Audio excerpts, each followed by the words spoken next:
10 বছর আগে ইউটিউব চ্যানেলে 1 লাখ সাবস্ক্রাইবার হলে যা হতো। কি মজা, এত কষ্ট করে ভিডিও বানানোর পর ফাইনালি আজকে আমার ইউটিউব চ্যানেলে 1 লাখ সাবস্ক্রাইবার পূরণ হলো। মা, এই কি হলো পুচকে? মা, আজকে আমি অনেক খুশি। কেন, কি এমন করলি? আমার ইউটিউব চ্যানেল মানে পুচকি ঘরে আজকে 1 লাখ সাবস্ক্রাইবার পূরণ হলো। কি হয়েছে বুঝলাম না। মানে আমার চ্যানেলকে 1 লাখ মানুষ ফলো করেছে। ও তাই নাকি? ভালো ভালো। ফোন আসছে, দাঁড়াও। হ্যালো, হ্যাঁ রিঙ্কি, হ্যাঁ আমার 1 লাখ ফলোয়ার্স হয়ে গেছে। হ্যাঁ হ্যাঁ খাওয়াবো, থ্যাংক ইউ।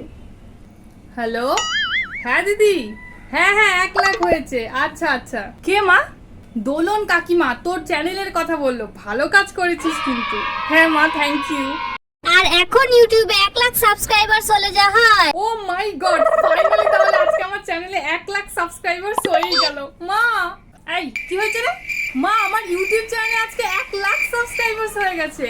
ও মা, তাই নাকি? পল্টুর চ্যানেলে তো 10 লাখ সাবস্ক্রাইবার, তোর মাত্র 1 লাখ হলো। কি ভিডিও বানাস, এতদিনে 10 লাখ সাবস্ক্রাইবারও করতে পারলি না। মা, 1 লাখ সাবস্ক্রাইবার করতে আমার অনেক খাটনি হয়েছে। ঠিক আছে, যাই আমি রান্নাটা করি। তোর সাথে বসে থাকলে তো আর আমার হবে না।